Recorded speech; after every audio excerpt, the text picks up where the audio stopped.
The Zhou dynasty is ending. Confucius wants to restore the old Zhou political and ritual order. The new Qin dynasty has some new ideas. Lord Shang is the most convenient author to refer to as an example of this. He became the emblem of the new political philosophy of Qin.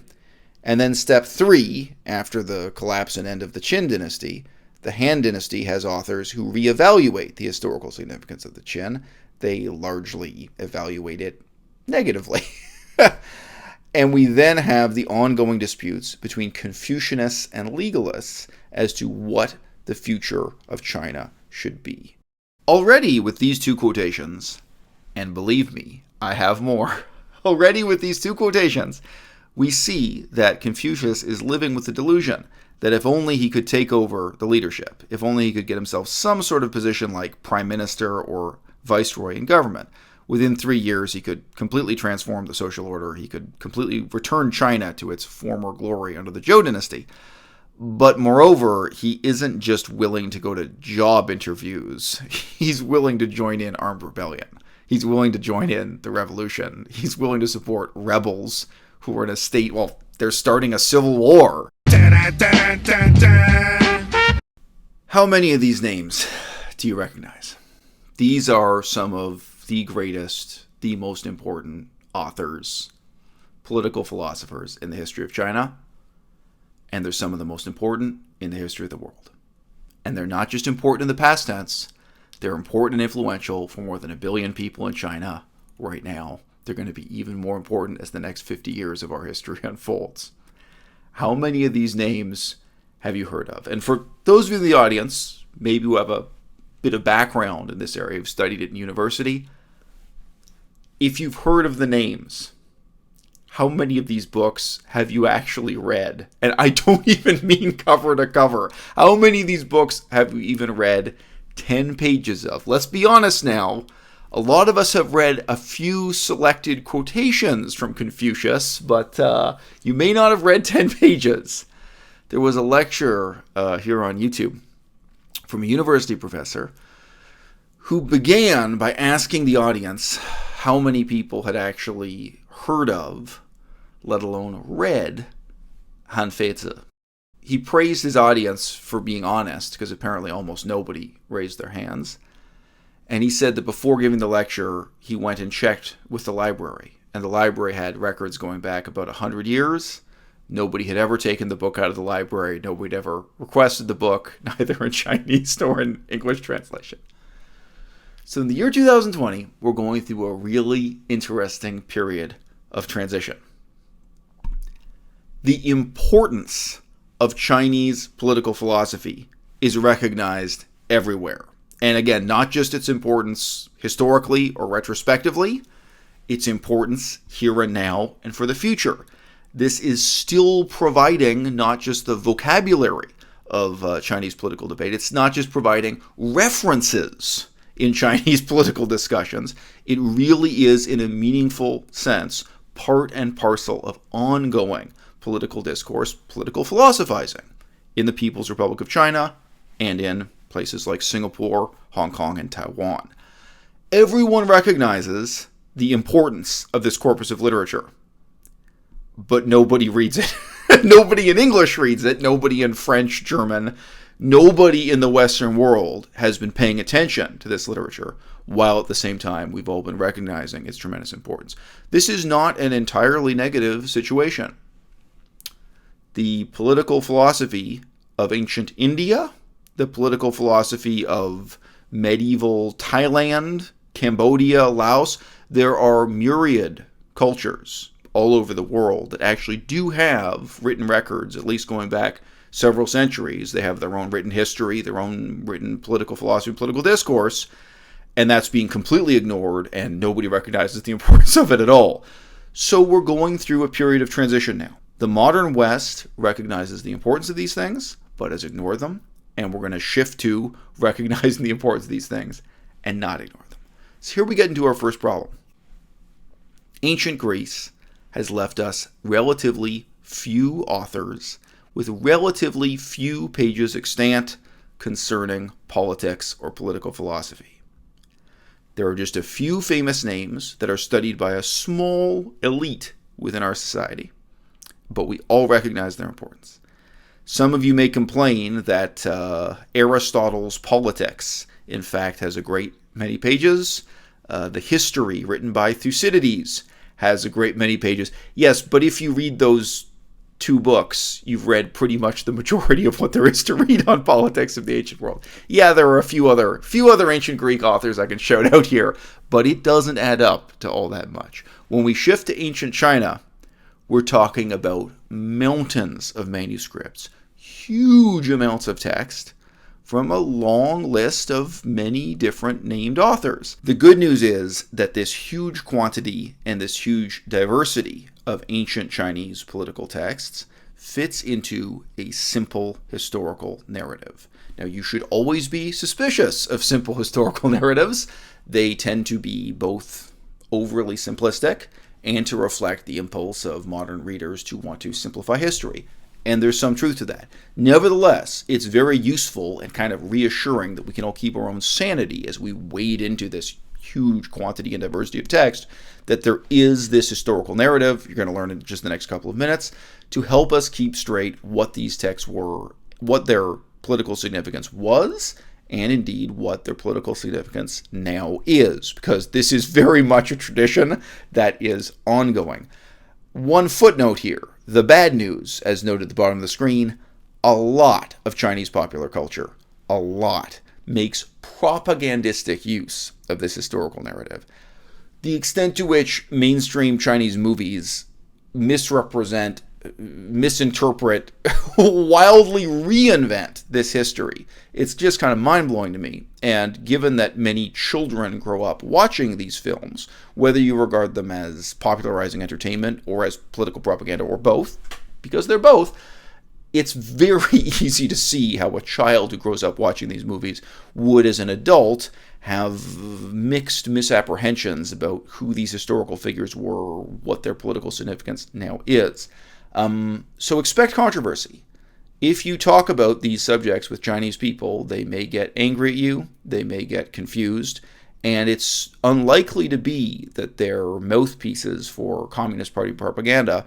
More likely, they themselves have just grown up with this kind of popularizing mix of historical fact and fiction. Bottom left corner of the screen, I've expressed this simple historical narrative with the utmost simplicity in just 3 stages. 1. The Zhou dynasty collapses.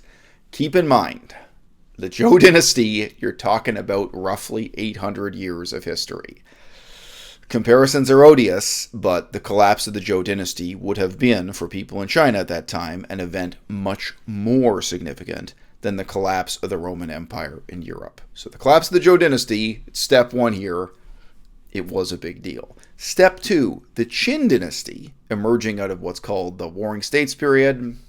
Look, all this terminology doesn't matter. It'll be on the test. If you're actually in university, you need to know the term Warring States period. The Qin dynasty changes everything, for better or worse. And then step 3, the Han dynasty reflects on and debates those changes thereafter. Is this the whole story? Of course not. You could start the story earlier with the rise of the Zhou dynasty, but this is it in 3 simple stages. While the Zhou dynasty is declining, Confucius is an ultra-conservative trying to return to Zhou-era tradition. Politically, his side lost. Every other side was really talking about significant innovations following after the collapse of the Zhou. The other major authors didn't want to idealize the past, or at least not to the same ludicrous extent that Confucius wanted to. This is only slightly more complex than the 3-step timeline I presented you with before. The Zhou dynasty is ending. Confucius wants to restore the old Zhou political and ritual order. The new Qin dynasty has some new ideas. Lord Shang is the most convenient author to refer to as an example of this. He became the emblem of the new political philosophy of Qin. And then step 3, after the collapse and end of the Qin dynasty, the Han dynasty has authors who reevaluate the historical significance of the Qin. They largely evaluate it negatively. And we then have the ongoing disputes between Confucianists and legalists as to what the future of China should be. Comparisons are odious, but comparisons can be quite useful. I remember just a few years ago when I was teaching my girlfriend the history of ancient Greece, and we read through the major political philosophers that have come down to us, extant from ancient Athens. I similarly summarized the political history of that period, and you see here a timeline, whether you think of it as complex or simplistic, showing that you really can understand who these major authors are, Socrates, Plato, Thucydides, Xenophon, Herodotus, just by considering which war it was they were born during, which war it was they fought in, which wars they were too young or too old to really appreciate the significance of. There's this one period where Athens is at war with Persia. There's this other period where they're at war with Sparta, and then we get into this kind of twilight of Athenian democracy, where increasingly it is Rome that is the center of political debate and the concern of historians and philosophers, and the significance of Athens begins to disappear, at least in the written record of history, rightly or wrongly. If you were to ask me, why does anyone read Aristotle? Why do people still read the ancient Greeks? The most honest answer I could give you is because they have to. And if you were to ask me, why do people remain ignorant of the political philosophy of ancient China? My answer is because they can. People tend to remain as ignorant of things as they possibly can be. This is part of the tragedy of human nature. There is definitely pressure on us to know Aristotle. Who could possibly get through life? Even someone like Bill Clinton. He would at least have to be able to fake his way through an interview pretending that he's read and understood Aristotle's significance for the development of modern democracy out of its ancient roots in Athens and so on and so forth. It is true that these Chinese sources are lacking that kind of impetus of guilt that in order to be a sophisticated person in the 21st century, you've just got to read Aristotle. But there's also a sense in which the Chinese texts are alienated from a great deal of our political discourse because they show absolutely no interest in democracy. Now, to be fair, I actually feel there's a similar contrast even if you look at the texts of ancient Greece versus ancient Rome. There's very little sincere interest in democracy, even in an author like Cicero from ancient Rome. However, many institutions within our modern democratic governments are completely lacking in democracy. And I think if you just use your imagination a little bit, you can actually see how a great deal of China's political philosophy applies to those institutions. Universities have no democracy, no transparency, no accountability. They run like fiefdoms, I suppose. They run like little miniature dictatorships. A great deal of what you find discussed about the relationships within the hierarchy of ancient China could be applied to corporate governance, to the way universities operate. It may not apply so well to the way we like to think of democratic governments in the Western world, and the extent to which the philosophy is applicable to the modern West might be a horrifying reminder that our societies are not as democratic as we'd like to imagine them. They're certainly it's much less democratic than ancient Athens was. Topic for another video. In ancient Greece, we find this contrast between democracy, aristocracy, oligarchy, and of course, even these terms I'm using, all of them come straight out of Aristotle. The vocabulary we have to discuss this comes out of ancient Athens. In the ancient Chinese texts, there is zero democracy. There is zero interest in the will of the people, no concept of participation or representation of the people. And indeed, there's a very telling quotation from Confucius, where he says that when government operates properly, the common people have no opinions about politics whatsoever. If people are talking about and voicing their opinions about politics, it's a sign that the government is falling apart. In ancient China also, zero interest in cross-cultural analysis, such as we see in an ancient Greek author like Herodotus. For all these reasons, you can certainly have the feeling that the ancient Chinese political philosophy has much less salience to modern life. This is a picture of Cardinal Richelieu, one of the most important men in the history of France, and thus, to some extent, the world. Tell me, was he a religious figure or a political figure? Would you think of him as a religious leader or a political leader? Of course, he was both.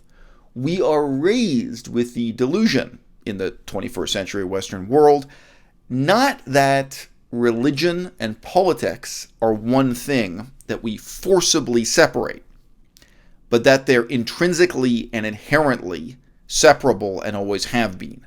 that they are two distinct domains and always have been throughout history and still are now.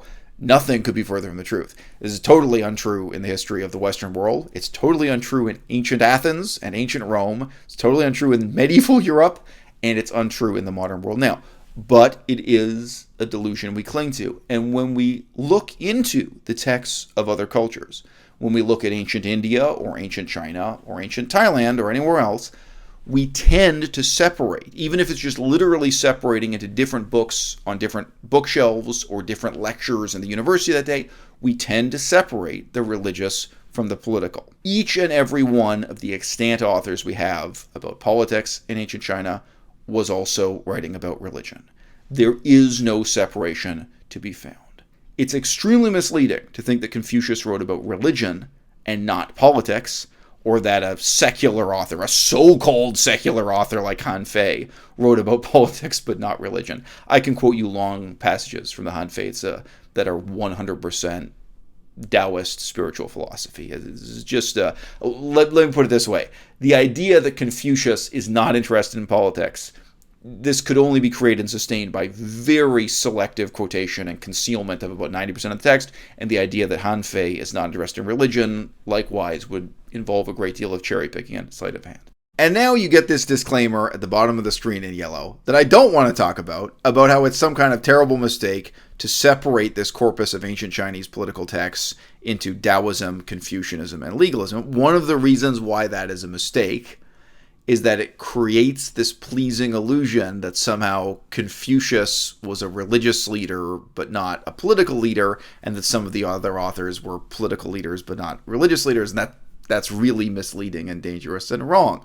However, I do understand why people wanted to create this category of the legalists. Some people call them the realists, because for one thing, every single one of them was openly a vicious critic of Confucius and the Confucianists. So there's tension, and you can divide the authors into different rival camps. Broadly speaking, the people we refer to as legalists were men who had practical experience in business, in worldly affairs, in warfare, and in the actual business of the government. Whereas someone like Confucius, well, let me just read you this quotation in brief. Zigong asked about governing. Confucius said in reply, "Simply make sure there is sufficient food, sufficient armaments, and that you have the confidence of the common people." Zigong then said, "If sacrificing one of these first three things became unavoidable, which would you sacrifice first?" Confucius replied, "I would sacrifice the armaments." Zigong said, "If sacrificing one of the two remaining things became unavoidable, which would you sacrifice next?" Confucius replied, "I would sacrifice the food. Death has always been with us, but a state cannot stand once it has lost the confidence of the common people." To this, I add the simple observation, this sounds like the opinion of someone who has never experienced starvation and warfare. This is the none too subtle distinction between Confucius and people like him and authors who are openly hostile to Confucianism, like Lord Shang, like the author of the Han Fei and the Sun Tzu, and numerous other texts broadly referred to by modern Western people as legalists. It's real easy to make this kind of abstract pontification about how, armaments aren't really what win war, and weapons aren't really what maintains the social order, and starving to death is no big deal. The guys who've actually been through war, anarchy, rebellion, desperate, terrible struggles, and who've actually seen people starve to death or come close to starve themselves, let's just say the difference in tone, it's none too subtle at all. So contrary to this notion that Confucius is somehow a religious rather than a political leader, I'm here emphasizing every single page of the Analects of Confucius is political in nature. And what you see at the bottom of the screen in yellow is the shocking but necessary next step, where I begin to explain to you that Confucius was indeed conspiring to take over the government. Yes, I said it, and yes, I can back it up. First quotation here. "If someone would simply employ me," Confucius complains, "if he could simply get a job as the ruler, basically, Within a single year, I could put things into some kind of order, and within 3 years, the transformation would be complete. Section 17.5, so these are not continuous quotations. Gongshan Furao was a rebel who used the stronghold of B to stage a revolt against the ruling Ji family. He summoned Confucius, and the master was inclined to go. Zilu was displeased and said, "We have nowhere else to go, that is true, but why must we go to the house of Gongshan?" The master replied, "If I found someone to employ me, could I not establish a new Zhou in the East?" Already with these two quotations, and believe me, I have more, already with these two quotations, we see that Confucius is living with the delusion that if only he could take over the leadership, if only he could get himself some sort of position like prime minister or viceroy in government, within 3 years he could completely transform the social order, he could completely return China to its former glory under the Zhou dynasty. But moreover, he isn't just willing to go to job interviews, he's willing to join in armed rebellion. He's willing to join in the revolution. He's willing to support rebels who are in a state, well, they're starting a civil war in a period in China when there was a fair bit of civil war going on. Here's a parallel passage. BC summoned Confucius, and the master was inclined to go. Zilu said, "BC is using the city of Zhongmo to stage a rebellion against his superior. How could it be acceptable for you, master, to go to him?" The master replied, "Have I not also said, a gentleman is so hard that grinding will not wear him down, so pure that dyeing will not stain him black? Do you take me to be a bitter gourd, content to merely hang on a string without being eaten?" Confucius is telling you, quite clearly, that he's not afraid to get his hands dirty in the various forms of rebellion, war, and civil war in order to put himself into a position of power. Yu Zhong and Yi were examples of government officials who resigned on a point of moral principle. Their persons remained pure, and their resignations from office were well considered. Confucius concluded, quote, "I, however, am different from all of them, in that I have no preconceived notions of what is permissible and what is not." Yes, indeed. Section 14.17, Zigong asked, "Guanzhong was not a good person, was he? When Duke Huan had Prince Zhou murdered, he turned around and served his master's murderer as prime minister." Confucius replied, "When Guanzhong served as Duke Huan's prime minister, he allowed him to become hegemon over the other feudal lords, uniting and ordering the entire world. To this day, the people continue to enjoy the benefits of his achievements. If it were not for Guanzhong, we would all be dressed like barbarians who had conquered us." Confucius is telling you quite clearly here that he is not afraid of moral compromise, not even engaging in murder, or not even, at least, shall we say, benefiting from murder if someone else has murdered the king so that he can be part of a faction that takes over government thereafter. This is the end of the video. This is not my first video on the topic, and it is not going to be the last. In this video, we've just barely gotten started, but I think that we have set out all of the hooks that we're now going to hang the coat hangers on in, shall we say, reorganizing the closet of ancient Chinese political philosophy. And there's one big secret that's come out of the closet already. People whom we tend to think of as pious, well-intentioned religious leaders like Confucius really were, in their own time, political leaders. And they weren't just mediocre conformist political leaders. They were radicals in their own way, with shocking new ideas, or even if you look at Confucius as a conservative, he has shocking conservative ideas. And they were willing to kill. They were willing to fight wars and participate in civil wars to advance their ideas and indeed just their own position, their own career over the careers of others. The amount of bloodshed and torture that we're going to get into in the videos coming up in this series may give you nightmares. I don't know to what extent that's a contrast to ancient Greece or ancient Rome, where bloodshed is indeed part of the history of democracy. Hashtag spoilers. They killed Socrates, you don't know. But the extent to which all of these men were risking their lives in even writing down their political philosophy and participating in the political system of ancient China in any way is shocking. And this will be brought home to you vividly as we have written descriptions of exactly how these men were tortured to death for daring to step forward and, from their perspective, take on a life of self-sacrifice as civil servants, serving the people, serving the state. The stakes for ancient Chinese philosophy were very, very high, and not just with the rise and fall of particular dynasties. Even during the periods that we would describe as peaceful, the extent to which people were putting their own lives at risk, well, that is a significant contrast from the authors of ancient Greece and Rome.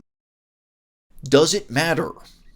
Does it matter that Confucius volunteered to participate in these, insurrectionary or subversive activities against the state in his own time? Of course it matters. I mean, the figures we have from ancient European history, they emerge through the fog of public indifference once in a while. A figure like Confucius, a figure like Lord Shang, everybody who's anybody in China reads every word they've written. Historically, until quite recently, people memorized the writings of Confucius. People did indeed write exams that presumed they had memorized the writings of Confucius. The precise words Confucius used, even in sarcastic remarks and insults, have become immortalized and have become part of the DNA, not just of Chinese culture, but particularly of Chinese political culture. There's a sense in which the smallest details of the expressions of Confucius really do matter, really are part and parcel of the way the Chinese state is governed, in a way that the writings of Karl Marx never were and never will be.